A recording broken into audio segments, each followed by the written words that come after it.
Take two, what it do? Let's see if we can keep this as lean, clean, and as mean as the first. You were supposed to be one of his biggest supporters, Shannon. What happened? I don't know where it all went wrong, but all of a sudden, it's an issue when our quarterback is keeping receipts. And after what the media has been saying about him for the last 4 years, who can blame him? Hell, y'all supported him on St. Brown for keeping receipts on all the teams that didn't draft him. Do we have a Shannon Sharpe and Tua Tagovailoa feud on our hands? We'll talk about it. Also, is Tyreek Hill going to be back this weekend? It's certainly trending this way, so we will talk about all of that. Do me the favor, smash the like button, subscribe if you're new. Once again, let's get into this.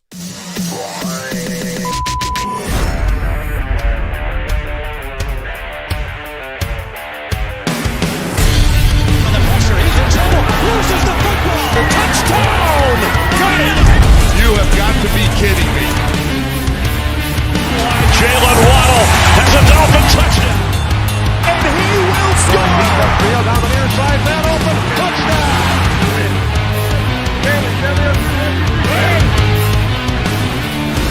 The run from Tua Tagovailoa. Touchdown! He's going deep. He's going over the touchdown again.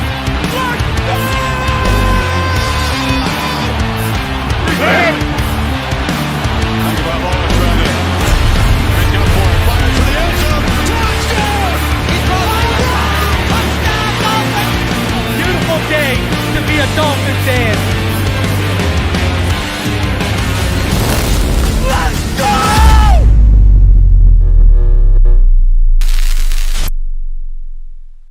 What is good, Fin Nation? What's good? It's your boy Reason. We are back here for another one on the same day. I want to apologize. It's been deleted or whatever, but we tried to do this one time, and actually the power bar got kicked out. So that's what happened. And so we are back here for a second time. Take two. For all of you who are watching after being like, what's he talking about? Take two in that intro. Now you know what the backstory is. So please do me the favor, smash that like button. I'm sure it's going to affect me with my friend algorithm, because going live twice in a day is never a good thing with the algorithm. But first of all, I want to start off the show, but I want to shout out myself. And I just had one of the biggest retail card pulls for my personal collection of my life. Your boys never hit a downtown yet before. Yesterday, I went over and scooped 2 boxes of Don Ross Football 2023. 6 packs in each. And here we go. Couple packs in. And your boy goes off. And let me see if that'll affect it or whatever. But your boy goes off and pulls a downtown Dan Marino. I mean, this is my first ever downtown pull. For all you people that know cards, you know how big of a card this is. And your boy pulled a Marino out of anyone I could have pulled, I pulled a Dan Marino. All right? Out of anyone. I'm not even lying, okay? Because, I watch Card Breakers. I'm into cards. So I know what a downtown looks like. I know what the back of a downtown looks like. So I'm flipping through, and it was a second card from the back, and it was flipped backwards. And I noticed, if you see here, I'll do it again. If you see how that back looks, see how it's kind of like the Dolphins are in kind of like a street sign type of thing, right? So I saw that. I'm like, oh my God, I just hit a downtown. And then all I saw was the O. I'm like, oh. I'm like, okay. So I pulled the card off the back, and then I just flipped it. And I was like, I put it down, and I took a walk around my office. Because I was like, are you serious right now? I just pulled my first ever downtown, and of anyone, it was a Dan Marino. Like, talk about the stars aligning for a Dolphin fan opening Don Ross Football. So I've had some big ones lately. I had a Patrick Surtain out of 10, auto out of Mosaic. I had a blue A-Chan NFL debut out of Mosaic. I've been a non-Dolphins players. I've been an Anthony Richardson magnet this year, but I've been magnet for Dolphins cards this year. I don't know why. I opened, 2 blasters? And, I mean, just look at all the Dolphins I got out of it. I mean, I got Tua, I got Tyreek, I got 2 Bradley Chubbs. You know, like, I'm just Dolphin magnet right now. I don't know what's going on. So, whew, feeling that. And no, it is not for sale. It is not going nowhere. That is like a whole, this is going next to I have a Tua out of 50 rookie patch auto. It's going right next to that into the grails, man. Right there, right there. So that thing, man. And what's crazy, if that would have been like a CJ Stroud, that's like a $2,000 card. That's like a $300 card US, the Marino. But if it was a Stroud, I'm talking like $2,000. And if I get that thing PSA 10, I'm talking some serious money. All right, now Knight comes through and he says, "Am I the only one under the impression that these guys on ESPN are given points to argue? This follows Shannon's thoughts on Tua, Sammy Parker." You know, it's a weird vibe for me, man. It's a weird vibe for me with Shannon because, and like, obviously we're going to get into it. Oh, man, I've watched you sit up there and absolutely just defend the hell out of this guy. I don't get it at all. I mean, he used to be on the bandwagon. So anyways, not looking good for Sue. I don't think anything right now. It was reported yesterday nothing was imminent, and that sure is the case. I don't think it doesn't look like Ndamukong Suh. I mean, I heard some crazy numbers that he wanted just for this final stretch here. So I don't think I do not think Ndamukong Suh is going to be reunited. Now, if his asking price comes down, he's willing to take the vet minimum. Let's have a conversation.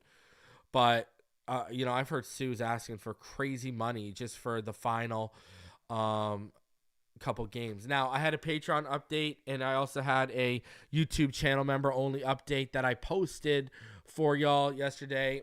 Listen, Tyreek, we're gonna get into him here, but that I was kind of telling y'all. Now, I have a really good update on there about Miami's front office and the Christian Wilkins negotiations right now. Go take a look at that.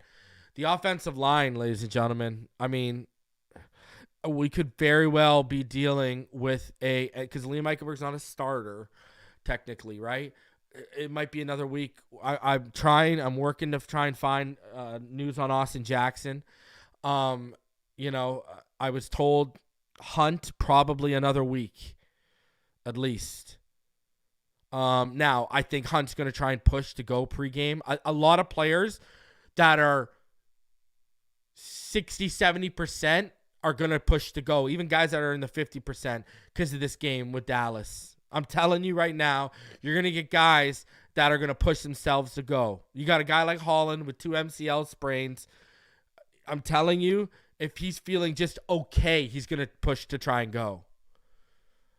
Now, I'm hoping things change with Robert Hunt throughout the week and it gets better, but he was not practicing today. Either was Austin Jackson. Even Lester Cotton popped up on the injury report with a hip injury. So, I don't know, man. It's not pretty. Shout out to Monroe Clark. Have you seen ESPN playoff prediction article for the rest of this season? No, I have not. I don't think I have. Let me look here. Have I? No, I have not. Nope. I have not seen that. So, no. Let me know in the chat, Monroe. Put it in the chat right now. Let me know, what did they predict? Now you're going to make me search while I'm live to find this article, aren't you? I know you are. But I don't know what I have not seen the article you're talking about. Scotty, that's a real possibility. I mean, I reported here a couple weeks ago. I thought it'd be he'd try and come back for that final two game stretch. But I'm going to tell you something. I want to hear in the chat. Listen. I want to hear in the chat. I want to know your thoughts on this. Let me lay out a scenario for you guys, okay? I want to hear your guys' thoughts in the chat, whether you're watching this live, whether you're watching it after the fact. I want to hear your thoughts on this. That Bills game. If we have the AFC East locked up, if we have, say, the second seed locked up, let's put that in that perspective. Are you resting your starters? If you cannot win the first seed, are you resting your starters?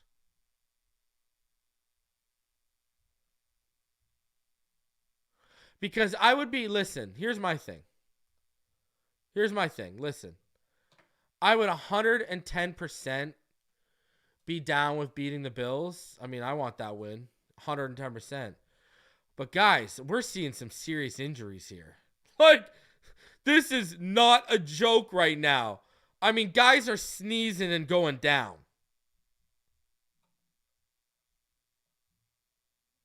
Guys are sneezing and going down right now. I found that article thanks to Rhino. I'll bring it up here in a second. I appreciate that, Rhino. We'll bring it up in a second here. But guys are sneezing and going down.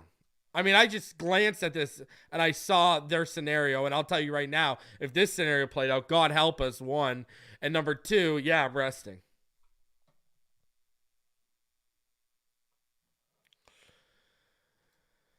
I mean, like, I know everyone wants to beat the Bills. We beat them at home last year. They got nothing to prove to me at home. I know we can beat them at home. But man, we need healthy bodies. I'm telling you, if that one seed is out of reach and the AFC East is locked up, I'm sorry, man. I'm sorry. But we'll see.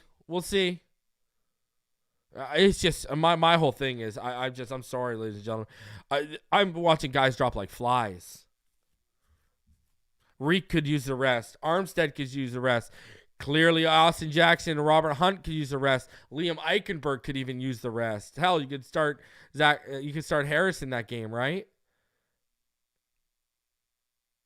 Waddle could use the rest. He's played banged up for the first half of the season.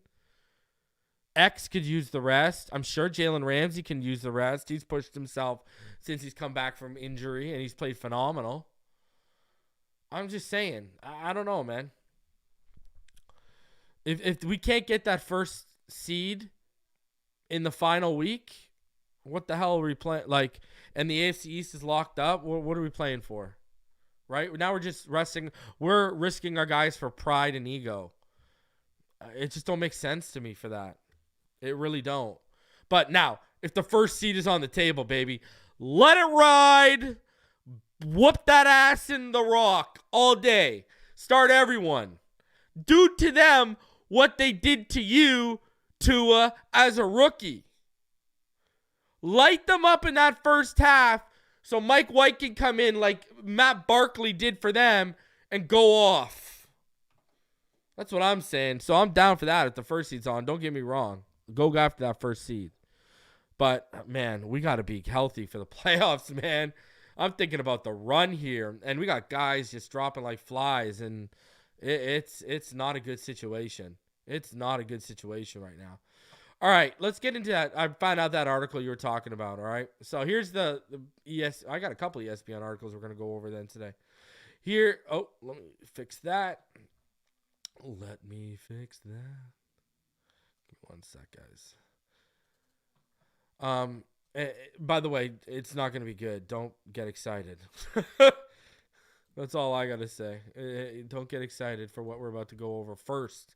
Get excited later, but don't get excited about the first ESPN article. So this is what they say. They say with only 48 games remaining, this is how they see it playing out. All right. So they projected week 16 scores. They think the Miami Dolphins are going to lose 31-26. And on the flip side, they think Buffalo's going to win 33-27. So Right here, the Cowboys beat the Dolphins while the Bills beat the Chargers, increasing the pressure on Miami with the Bills bearing down on the AFC East. I mean, this big bad, I don't get it. All right, I don't get it. So, but then Miami goes into Baltimore and wins 28-24, and the Bills beat the Patriots 35-21.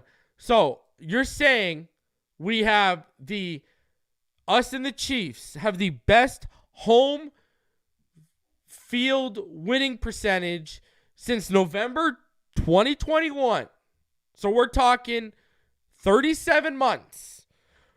Us and the Chiefs have the best home win percentage over the last 37 months. We're going to lose to the Cowboys, who are a terrible road team this year.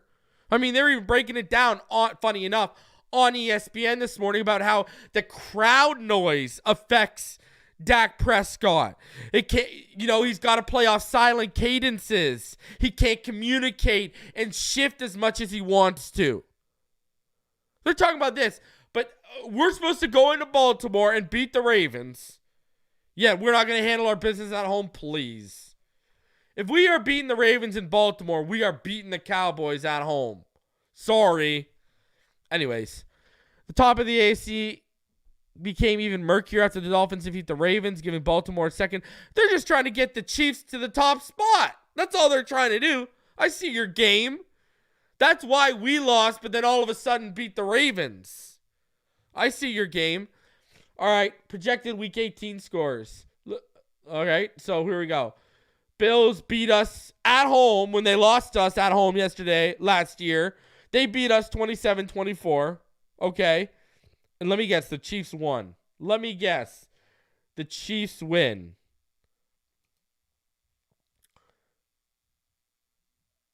Or do they have them losing here? They have them losing. Yeah, they have them losing to the Chargers. Okay, so the Chiefs stumbled, and the Ravens took advantage so they got the Ravens getting the number 1 seed. All right, so this is how they have it. The Ravens as the 1 seed, the Chiefs at 2. All these teams tied at 11-6. They have 16. I can almost guarantee you it doesn't work out like that. Thank you very much. They have 6 teams tied at 11-6, and the Bills winning the AFC East. What are these guys smoking?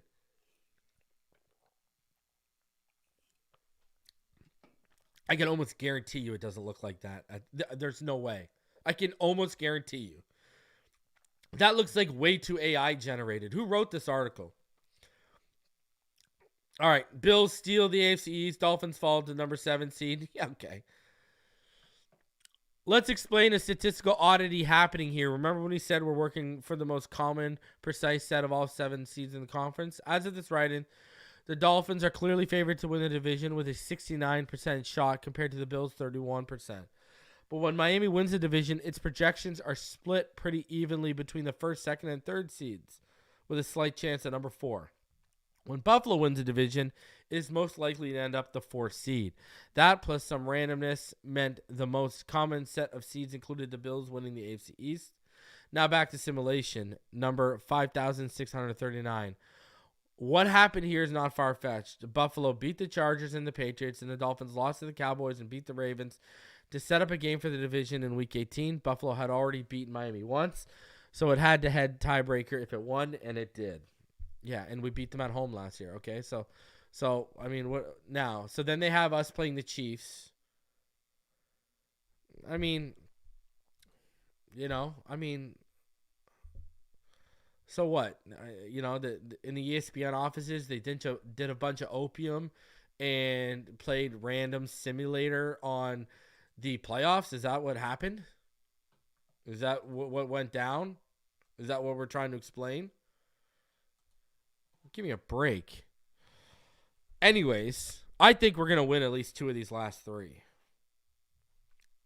So that's where I'm at. And I say that with confidence. And there's a lot of people I know who you wouldn't expect. They think we're going to win out. So, yes, Monroe, we just covered it. That was terrible. I agree with your throw up emojis. 110%. Shout out to Monroe. I mean, that makes me want to vomit. That's terrible. Whew. So, let's get into this. We got a lot to cover. All right. So what are we going to do? We're going to start off. We're going to play the clip from yesterday about Tua talking about keeping receipts. We'll react to it. Then we're going to get into the Shannon Sharpe clip from today.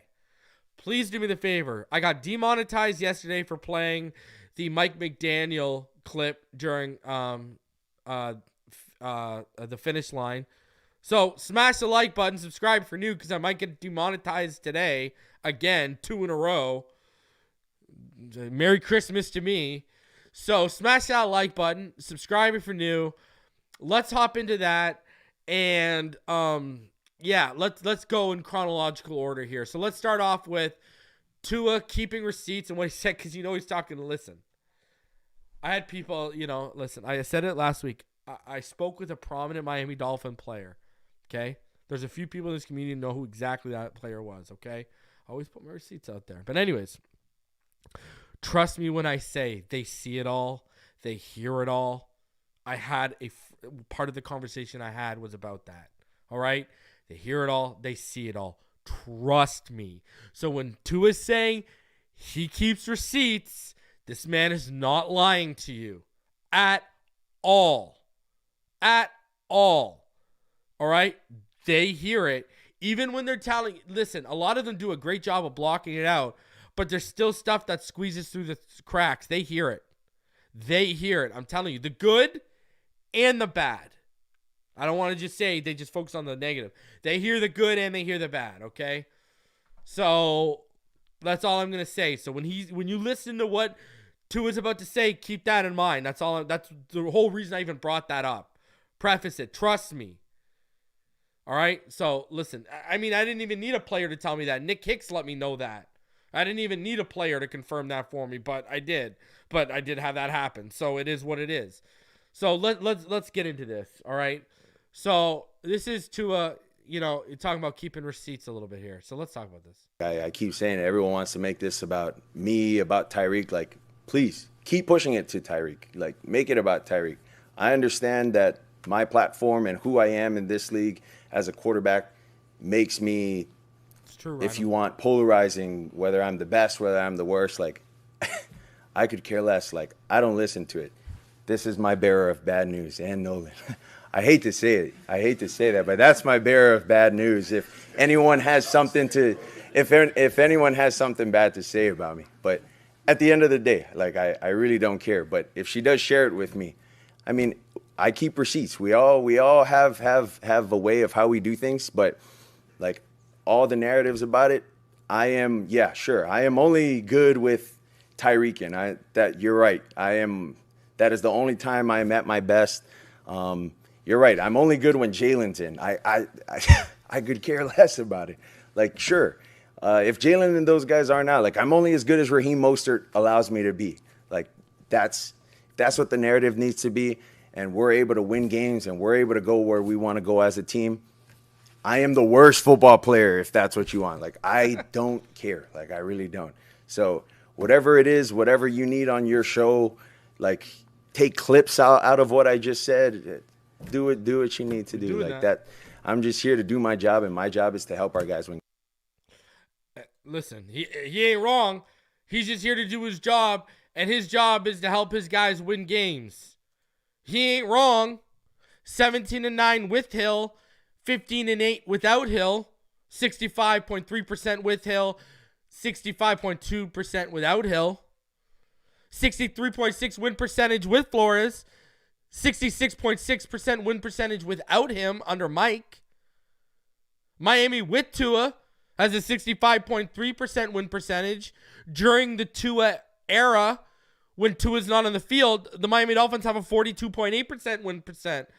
We're talking about a 23% dip when Tua's not on the field in terms of win percentage. Dolphins QBs with as many starts as Tua in this franchise, Tua has the highest winning percentage. 4% higher than Marino. 4.6% higher than Greasy. Almost a full 20% higher than Ryan Tannehill. Tua has the second best winning percentage of his draft class. 65.3%. Joe Burrow has a 55.8%. Herbert has a 48.4%. Jordan Love has a 40%. Only Jalen Hurts has a better winning percentage, and it's only about 3.5% better than Tua. And that's because he joined a 9-7 team. All the other teams we mentioned there with the Bengals, the Chargers, they were rebuilding like the Dolphins, right? Only Mahomes, Lamar, Garoppolo, Hurts, and Purdy, who has a very small sample size, he hasn't started as many games as Tua, have better winning percentages in the NFL right now than Tua, career win percentages. Oh, yeah, you're right, Tua. All you do is win. And I'm here to remind people of that. All you do is win. You're a freaking walking DJ Khaled song, brother. All you do is win, win, win. So people want to pick and choose who you win against, but no matter how you slice it, I'm taking a guy with a 65% career win percentage. Are you kidding me? W's. I saw people, well, we beat the Bills last year by the skin of your teeth. I don't care how many points you beat them by. You beat them. W. How long have you been waiting for that? W. Tua didn't get to play him a second time. Tua would have beat them in the playoffs handily with how we performed with Skylar back there. Who are we kidding?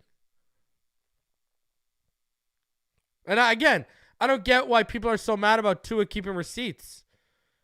People had no problem when Amon-Ra St. Brown was out here saying, well, I'm keeping receipts on all those teams that didn't draft me.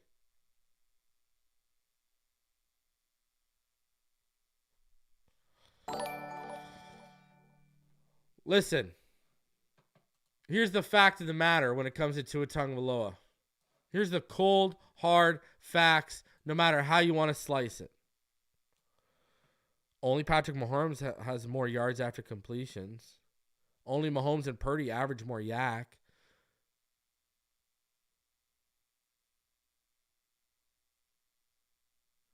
But also, Tua has the most completions at 50-plus yards that travel 20-plus air yards. He has the 9th highest percentage of attempts of 15-plus yards.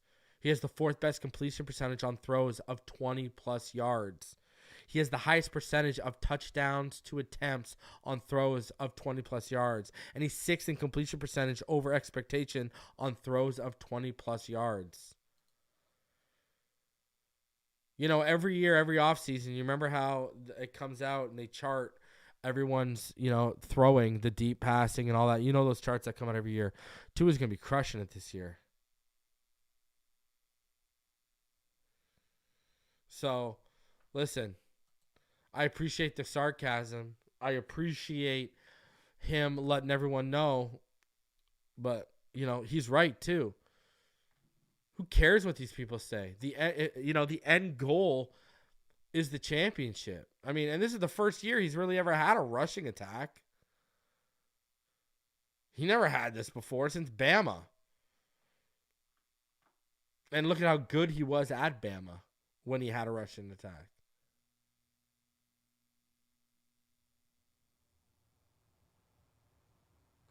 Go ask the Chiefs if the Broncos are a good team. We put up 70 on them. Let me know what Mahomes did against the Broncos. And if they're a good team.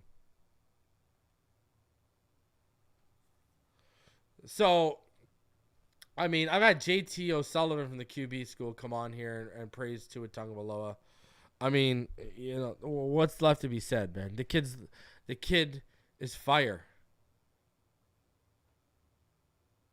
The kid was back to MVP form. See, everyone forgets because we lost, but everyone wants to forget why we lost again in last December in Buffalo when everyone was worried about snow. Tua was one of the best players on either team on the field. Sherfield and Tyreek Hill dropped sure touchdowns. Would have changed the outcome of the game. Josh Boyer gives up a 3rd and 17 and a touchdown before the end of the half. If any one of those things change, what happens? We beat them in Buffalo in the snow. It wasn't Tua's fault we lost. Tua, before the concussion against Green Bay, Aaron Rodgers wasn't even in his realm. He was destroying Aaron Rodgers. Then he got concussed and tried to play through it and his game dipped. I mean, I would love to see all of you guys play quarterback, let alone play it with a concussion. Would love it. I mean, I need a good laugh. And I'm not even talking about y'all playing with the concussion. All you haters. Hell, I need a good laugh. I'd just like to see a video of y'all throwing a football. That'd be good stuff. So, you can say what you want. Numbers don't lie. 65.3 win percentage. 32-17. Guess what? Same exact win percentage as Josh Allen. Same exact win percentage as Josh Allen. Identical.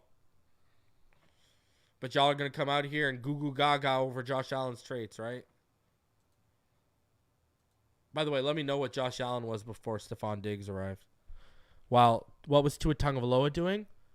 How many of you didn't want us to get rid of Mike Gesicki? How many? Mike you still got to pay this guy, keep this guy. First of all, where's Mike Gesicki now in terms of what is he doing? Secondly, go look at Mike Gesicki's number. Go look at his numbers. Go look at his career best years. Who's the quarterback? Who is the quarterback? All of y'all. Lynn Bowden. Oh, my God. I love Lynn Bowden. Oh, and man, I love Lynn Bowden too, but there were people legitimately mad when we cut that man. Where's that guy now? On a practice squad somewhere. But what happened? Tua made Lynn Bowden into something. All of y'all falling in love with Lynn Bowden because of Tua. Malcolm Perry. You remember all y'all? There were people in this family. I love Malcolm Perry. What does Malcolm Perry offer me? Blah, blah, blah, blah, blah. He only ever got anything out of his career under Tua Tagovailoa. All these nobodies. All of these, not even like speckles in the wind in terms of the NFL landscape. And Tua made something out of them so much that we had people in our fan base defending this guy. These guys who, and a lot of them, some of them, especially the Gesicki fans, some of them weren't even, a lot of them weren't even Tua fans.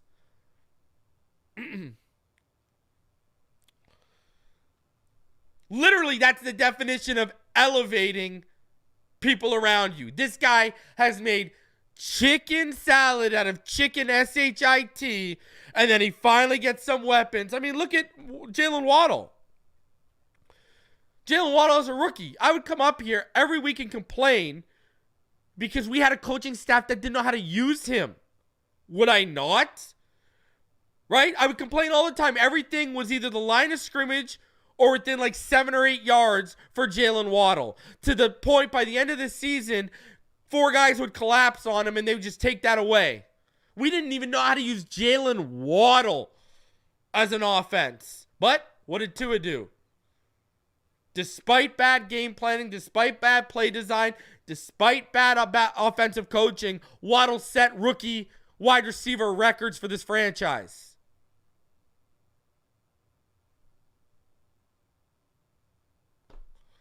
Man, it's unbelievable.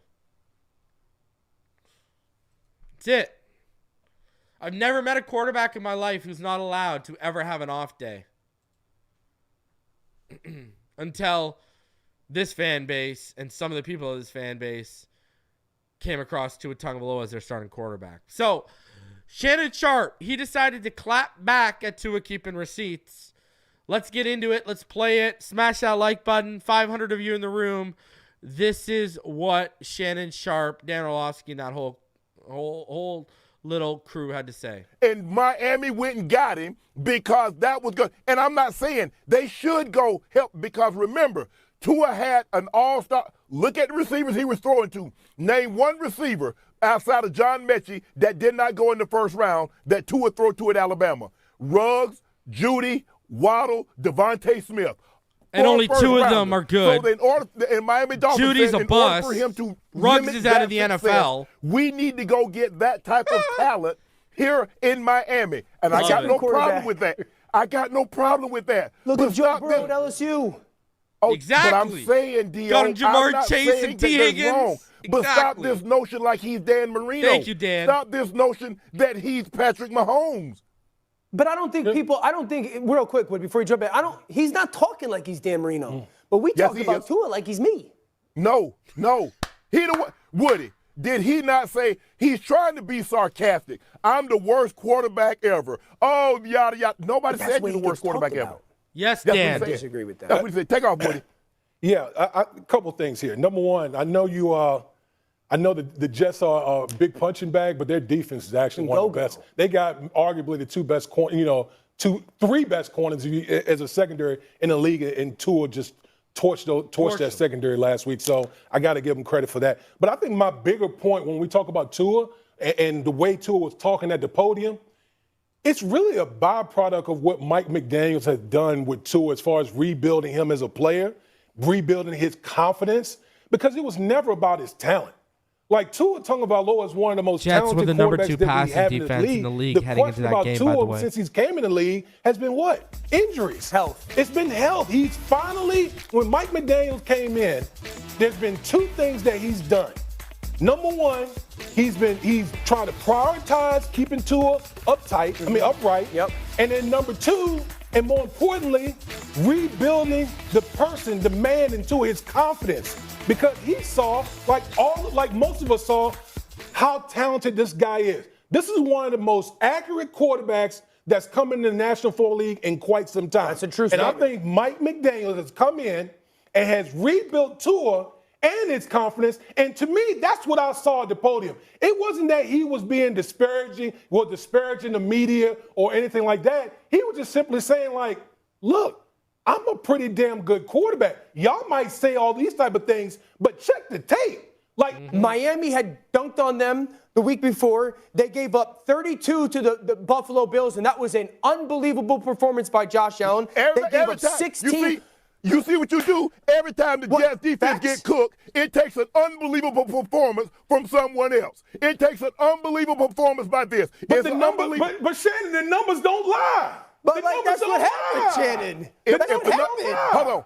But you know what, Shay? But you know what, Shay? Listen, I'm not trying to bring the Jets into this. This is, to me, more speaking to Tua and his confidence and what Mike McDaniel has done with Tua in the years that they've been working together. I don't look at what Tua did as disparaging or self-centering. I'm just looking at the man that has been infused with a lot of confidence, and he's playing with a lot of confidence, and he's playing like one of the best quarterbacks that we have in our league right now.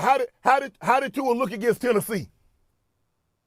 He played okay. He played okay. No. Whoa. I said he was mediocre. When They I said he was asked you okay. how did Tua look against Tennessee, I need you to say he looked great. I don't need you to pause, look up to the left. Hold on. So we didn't look great. So we can nitpick any quarterback in this league. We can nitpick any quarterback. Have the same. I want you to have the same bravado. Step to the podium and talk like you talk against Tennessee. How did he look against Kansas City? He played good. Right, he played good in that game. The man's really he played good. He did. Wow. I called both those games, Shannon. I he played missed it. okay against Tennessee, and he Tyreek played good and Waddle against don't Kansas City. drop Not great. footballs. Here's the thing, Tyreek Shannon. doesn't Here's the thing. fumble. We couch everything with Tua. We get 9 right? to 21 There's points always off that. We couch everything with every quarterback. No, we D.O. don't. Damn. Yes, No, we do. don't. No, we don't. We don't Woody. couch. We don't couch things when we talk about like 3 or 4 of the quarterbacks in the NFL. Name who? Do we couch things when Josh Allen plays great? Do we couch stuff with like Steph? Do we when Dak plays great? With Patrick Mahomes, with Dak Prescott, we say, well, who is Dak doing this to? He's beating up on the Giants. He's beating up on the Commanders. I'm talking about. I'm not talking about like in regards to that, Shannon. What I'm saying is when Tua plays well, it's always through like looking through Tua's performance vantage point of Tyreek had 7 for $150. It's never, man, Tua played so great that Tyreek was a benefit of it. It's almost like, and this isn't a knock on Reek, he's unbelievable, but it's always through Tyreek played great and Tua benefited off of it. It's never flipped. Because the thing is that we saw Tyreek without Tua, and we saw Tua without Tyreek on the roster. and Tyreek was an All-Pro and was on his way to be a Hall of Famer before he went to Miami. Huh? But was he playing with the quarterback? He was playing with Patrick Mahomes. I saw him with check down Alex Smith Okay, too. so before Tyreek got there, give me the 3 receivers Tua was throwing to. I think he had Waddle. Nope. Sammy Parker. I think the guy Sammy Parker. Devontae Parker. He's in New England now. Doesn't even know Devontae Parker's name. Hold on. I thought you said hold on, Woody. You and D.O., I thought you said quarterbacks raise the level of play of wide receivers. They don't do that now? I don't think they do it nearly as much as they used to. No, not nearly. That's not what you said. I've said that for years, Shannon. I have said that for years. It's no longer that elite quarterbacks just completely elevate the things around them. Because of the rules and the schematic changes in the NFL, this is what Kansas City did in many ways. It's really the people around the quarterback elevating that. And you know what? And you want me to tell you the telltale sign of that? Look at how the wide receivers are getting paid now. These wide receivers Shay, you know this. These organizations pay who they prioritize, what positions they prioritize. They prioritize wide receivers because these wide receivers are coming to the league and elevating these guys. And why are they prioritizing wide receivers? Because of the rules change. Yes. So therefore, they're going to prioritize that. So now it's easier for wide receivers to get open because they play in more space, the defensive receiver, the incidental contact. So it should be easier. Accuracy means more. Am I correct? 100% accurate, yes. Okay, so a lot to unpack there. Okay, Shannon, you didn't sound so sharp on a lot of those arguments. First of all, I used to watch you on FS1 go up and defend the hell out of this kid against Skip Bayless. So I don't know what happened and who pissed in your cornflakes, where it went wrong, whatever. I've gone over this before. I used Tom Brady as the perfect example. All right? Now, if you go look at Tom Brady, go pull up Tom Brady's numbers. He's the perfect example right now. So Tom Brady, go look at his numbers before and after Randy Moss. Just go look at them. And you will notice just look at the touchdowns. Just go look at the touchdowns. All right? I'll do it for you. They got Randy Moss in 2007. All right? The most touchdowns he had thrown and remember, he had been 6 years as a starter before he got that. All right? Before he got Randy Moss, Tom Brady had been a starter in the league for 6 years. He had never even thrown 30 touchdowns. He had come close twice, 28. But he had never even thrown 30 touchdowns. What happens? Randy Moss comes, he throws 50 in the first year. Then he gets hurt the next year, comes back the year after, throws 28, then 36, 39, 34, 25, 33, 36, 28, 32, 29, 24, 40, 43. But did you see how he all of a sudden, after Randy Moss left, started throwing in the 30s and higher much more regularly? And I've talked about this. Quarterbacks learn from elite receivers. Like what Dan Orlovsky and them are saying is not a lie. That's why, and I brought this up, that's why he's throwing 30 plus with guys like Julian Edelman, right? And 30 plus with guys like Wes Welker and not Randy Moss. Because he's learned from playing with Randy Moss and developed his game from playing with Randy Moss, that's helped him not only grow as a quarterback, but he can pass those things on to new receivers. Hey, Randy used to do this. This used to work for me and Randy, blah, blah, blah, blah, blah. Do you see where I'm going with that? This is fundamental stuff here. Like, this is not anything ground-breaking or earth-shattering that I'm saying. But why is it certain people get passes and other people don't? When the numbers slap you right in the face. The production slaps you right in the face. I don't know, man. It's just, It's really weird. It's really, really weird how certain people get excuses. And, you know, I brought this up. Remember, I sat up here. You can go find it. Go find the preseason roundtable from the offseason where they got Diggs. And I said, Josh Allen's going to become a much better quarterback. They just added one of the better route runners and one of the best catch radius guys in the NFL. Watch how Josh Allen's going to grow and improve. Watch. I had people in the chat, oh, Reason silently a Bills fan. Someone get Reason a Bills jersey. Da-da-da-da. I'll never forget it. I brought this story up multiple times. And here's the thing. Tua was already, from a pocket standpoint, not from a trade standpoint, from a pocket standpoint, from a passing standpoint, from a standpoint as a passer, Tua was already ahead of where Allen was when Allen got Diggs compared to when Tua got Reek. I already went over it. People in this fan base fell in love with Lynn Bowden Jr. Why? Tua Tagovailoa. Mike Gesicki, all of you that want us to re-sign him. Why? His best production came under Tua Tagovailoa. Preston Williams. Remember how good Preston Williams looked before he got hurt with Tua? Remember how good they looked together? Now, Preston would jump a little too much in the red zone, but, I mean, remember how good they looked? I've seen Tua make chicken salad out of chicken S-H-I-T so much, you know?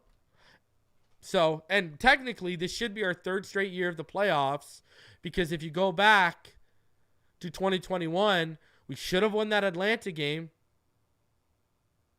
Sure, he threw 2 picks, but then he ended up throwing 4 touchdowns, and he had a crazy fourth quarter and handed the ball to Brian Flores in our championship defense at the time that people were claiming we had with a 2-point lead, and they gave the middle of the field up to Kyle Pitts, and we lost. Or take it the prior week when Flores lost to Urban Meyer embarrassingly on, again, the final drive for Jacksonville.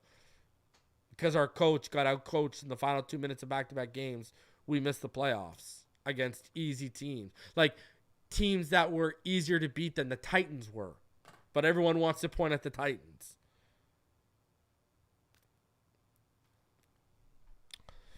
But Tua haters are Flores supporters, so they try and, you know, pull the veil and make y'all forget about that one, right? Unbelievable. By the way, they were right. I said, don't let anyone fool you. That Jets passing defense was number 2 in the NFL. They were number 5 in total defense in the NFL heading into that game. But as a passing defense, they were number 2. They're only allowing 167.2 yards per game. Tua got 60 of those 167 that they allow per game off one pass to Waddle. Please. So, anyways. Shannon, you're off your rocker. I don't know what to tell you.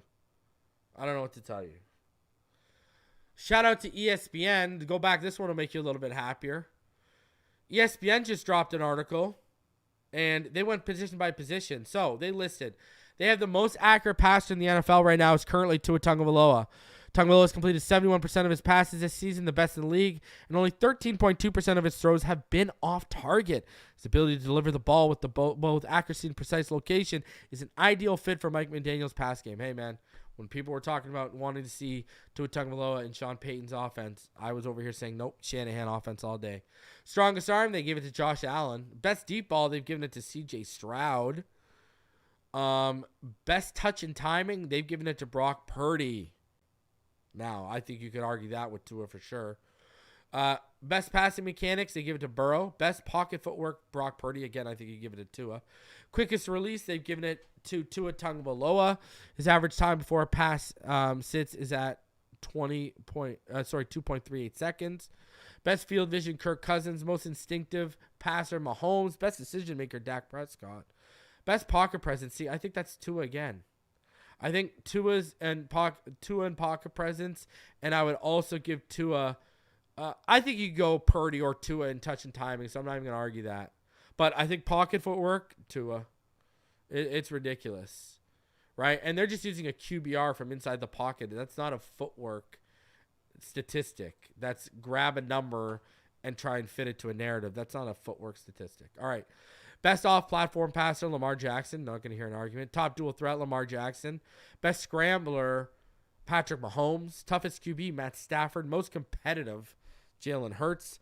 Now, fastest rusher in the NFL, they have a Devon Achane. Most explosive, they have Raheem Mostert. For Achane as the fastest, they say with 4.3 speed. Achane's a home run hitter in the Miami backfield. He has 2 touchdown runs of 65 yards or more this season. And both plays rank amongst the NFL's 6 fastest top speeds of ball carriers this season, 21.8 and 22 miles per hour per next-gen stats. Most explosive runner, they have Raheem Mostert, a rapid accelerator with straight line acceleration. He has 28 rushes of 10 or more yards this season, 3rd in the league. Most powerful, they have Derrick Henry. Best contact balance, David Montgomery. Man, Achane, don't sleep on Achane's contact balance. Most sudden rusher, Bijan Robinson. Most elusive, Christian McCaffrey. Christian McCaffrey should probably be in best contact. I mean, Christian's just such a monster. Best rushing vision instincts, I'd give that to McCaffrey too, but they give it to Alvin Kamara. Best ball security, Latavius Murray. Best receiving back, Christian. Best pass protecting back, Tony Pollard. Best route runner, Justin Jefferson in the NFL. Fastest pass catcher is Tyreek Hill, the most dynamic offensive player in the league since Randy Moss. Hill is a consistent big play threat due to 4.2 speed. Hill has 26 receptions that gain at least 20 yards this season, the most in the NFL. And looking at the 12th fastest top speeds for ball carriers this season, Hill shows up 4 times. Most explosive pass catcher, Metcalf. The most physical pass catcher, they have A.J. Brown. Most sudden pass catcher, Stephon Diggs. Most elusive is CeeDee. Best hands, Amon-Ra St. Brown. Best instincts, Travis Kelce. Best at getting open, Keenan Allen. I've been saying he's such a good route runner for years. Best on 50-50 balls, George Pickens. So, look at top in motion pass catcher, Tyreek Hill. Gotta love that. Keeping going here for more Dolphins. Look at Quinn Myers. Could have had him, bro. Second, that hurts. That hurts the heart, man. That hurts the heart. That hurts the heart. So, yeah, we ain't gonna. I mean, should we not have the best run blocking? They're not giving it to us. So, but they have the best coverage instincts. They gave it to Jalen Ramsey. They said Ramsey is still a blue chip defender with the coverage awareness to bait the quarterback or jump into throwing lanes. Despite playing only 7 games this season, he has 3 picks and a pass breakup.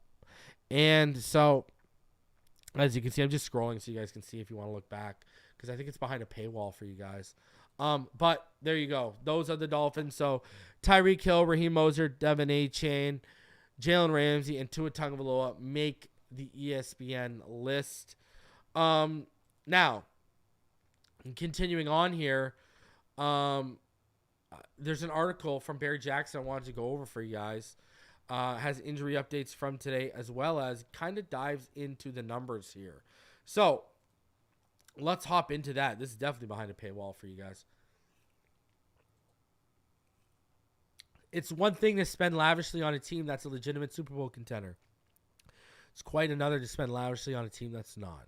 And that's why the Dolphins' handling of the denouement of their season, this murderer's row of Dallas, Baltimore, and Buffalo, followed very likely by the playoffs, will be so significant in shaping critical decisions that will go all the way up to owner Stephen Ross's desk.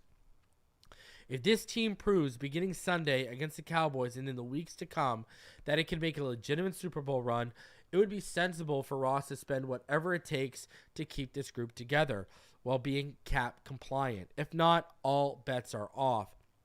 From a spending standpoint, Ross has been the model owner. Per over the cap, the Dolphins are the 8th in the league in total cash spending this season at $263.5 million.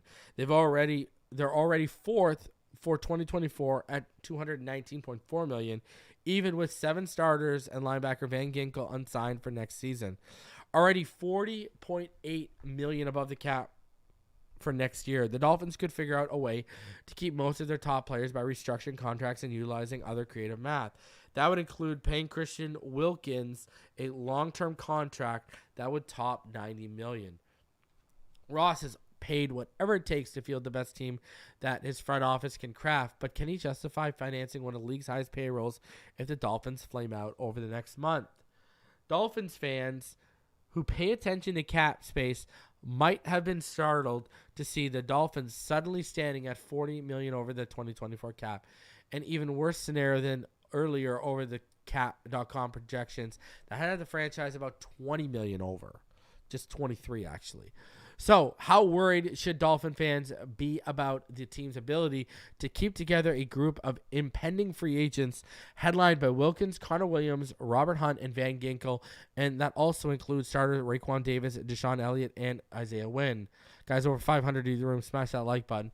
Apparently not much. Agent Drew Rosenhaus, who represent Williams and Van Ginkel and Wynn from that group, was asked during his weekly WSVN 7 segment whether a new contract for Wilkins would be tied to or affected by Miami's ability to keep Van Ginkel.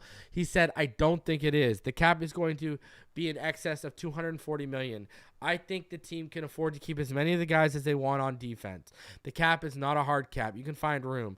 You can guarantee contracts. You can spread them out. You can use voidable years. You can prorate the years. It's very flexible. Teams find a way to do it. I certainly think the Dolphins can find a way to keep all of their terrific players, and they've got an owner in Stephen Ross that's not afraid to spend the money, and he's got all the money.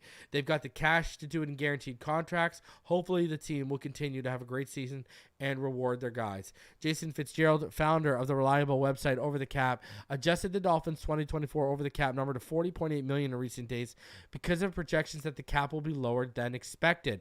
Cap space is all relative, and manipulating contracts in the year they are signed to have lower cap figures is pretty easy. So losing out on $13 million in projected cap room is nothing to really panic about if you are writing about a team's prospects for the offseason. In general, the buying power is not really going to change because of it. For the handful of teams that are projected to be way over the salary cap, the Saints, the Chargers, the Bills, and the Dolphins, this does make things harder because they were already in a pinch and will need to go deeper on the restructures and cuts, reduce future signings, and hold off on draft pick signings to be cap compliant. If this was any question about the importance of Wilkins, there shouldn't be now. He's durable, an anchor of one of the league's best run defenses, and now has a sack total to prove he could do the one thing that reportedly was sticking point in offseason negotiations. Using the franchise tag on Wilkins would mean a projected $19.7 million cap hit in 2024. The cap hit in 2024 could be much lower if it's part of a multi-year contract. The Dolphins can trim $15.8 million off the cap by cutting Emmanuel Ogbah and about $8 million by replacing Tua Tagovailoa's fifth-year option with a lucrative extension similar to the structure of Jalen Hurts' extension with Philly. Add another $3.2 million in savings if they cut Kieran Crossan, and that's about $27 million there. But that's just a start. They'll need to work on lowering 2024 cap hits for Hill, Chubb, Howard, Baker, and Armstead. The Dolphins previously restructured all 5 of their contracts, but that wouldn't preclude another one. They could also rework Jalen Ramsey's contract, which has $27.2 million cap number next season. These Dolphin players have done their part to this point, winning 10 of their first 14, but with the stakes rising and quality of competition strengthening, this is their chance to make a convincing case that the team deserves essentially a blank 2024 check from its owner to fund a pricey roster that's about to come even pricier. Here's the update. Tyreek Hill. He practiced on a limited basis for the first time since sustaining an ankle injury against Tennessee. McDaniel said he's close to returning to game action. Austin Jackson and Robert Hunt did not participate for the second consecutive day on Thursday. If they cannot play, then Terron Armstead would be the only offensive line starter available on Sunday. Guards Lester Cotton and Robert Jones, Liam Eichenberg, and Kendall Lamb would fill out the lineup. Xavier Howard said his hip injury that sidelined him against the Jets is doing better. And he said, and I quote, "I'll be good to go on Sunday. There was no point in going out and risking something I did the week before. It was a freak injury.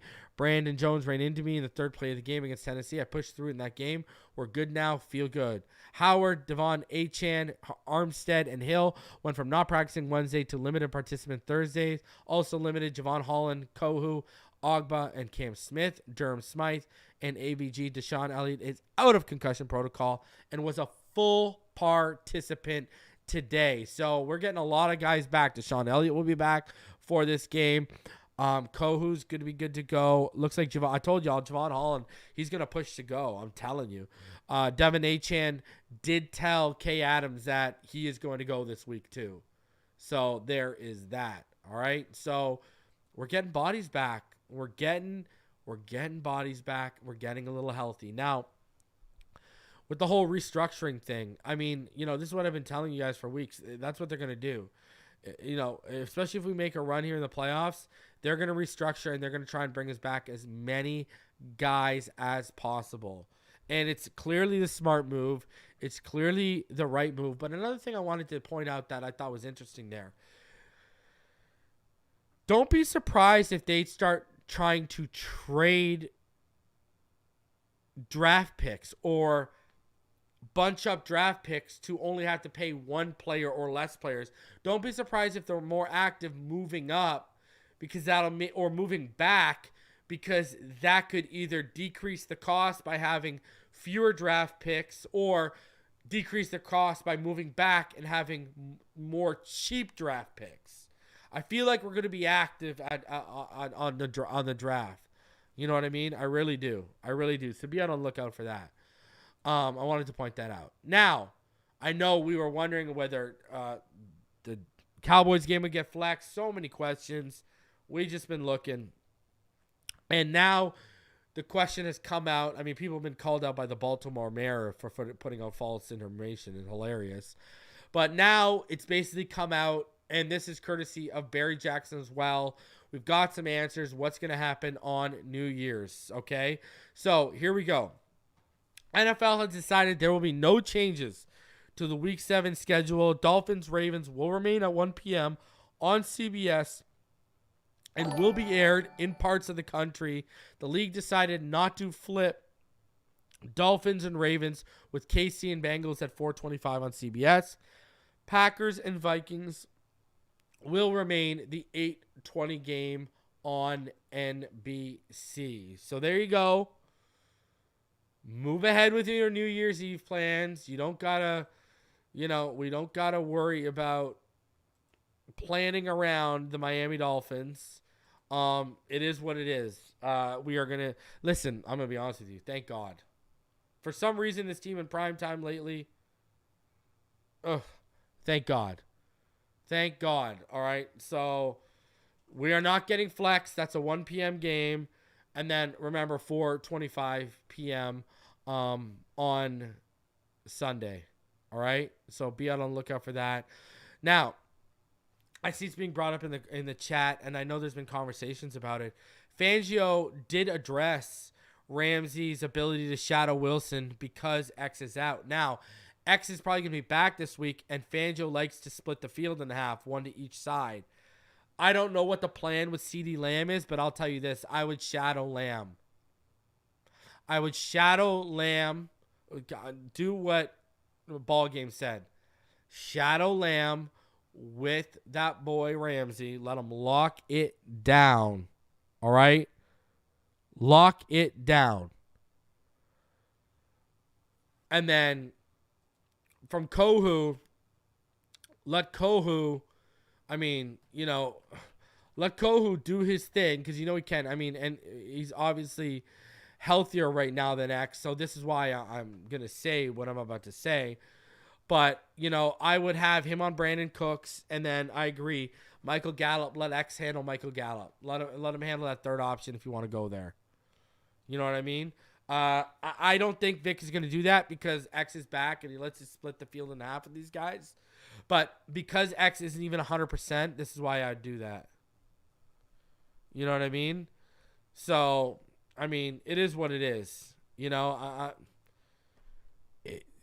That's just usually that's Fangio's preference, and that's what he likes to do schematically. So we'll see. I'm hoping he shadows, but I'm not expecting. I'm not getting my hopes too far up. Let's put it that way. But hey, listen. We wondered early on in the season if he would marry what he does with what this personnel was so good doing under Boyer and Flores, and he has. So I ain't putting anything past, Big Vic. You know what I mean? I ain't putting anything past Big Vic energy. Let that be known. All right? Man, we had over 550 people of you in we had over 550 of you in the room today.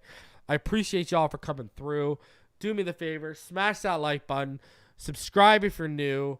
I'm going to be back tomorrow, but I'm going to be back tomorrow in the day. All right? So expect me. I'm going to be back at like 1 or 2 o'clock tomorrow for the preview. So be out on the lookout for that because your boy's got to do the Christmas shopping. So we'll do a midday matinee for the preview tomorrow and talk about anything else there is to cover. So be out on the lookout for that. Then we'll be live on Sunday for a live reaction. And there is going to be no fifth quarter post-game show, but there might be something special in the evening when all the kids are tucked away and your wives have, they've on the pillow their heads lay and you guys are scouring on YouTube. I might have a special presentation for y'all, so be on the lookout. Keep that in mind. Again, appreciate all y'all. Smash that like button on the way out. As always, fins up all day, every day. I'll see y'all in the next one. Love y'all. Have a fantastic rest of your Thursday and enjoy Thursday night football, people. And send well wishes to Neil Driscoll. Him and his family are battling pneumonia, so get better, brother. Take it easy, guys.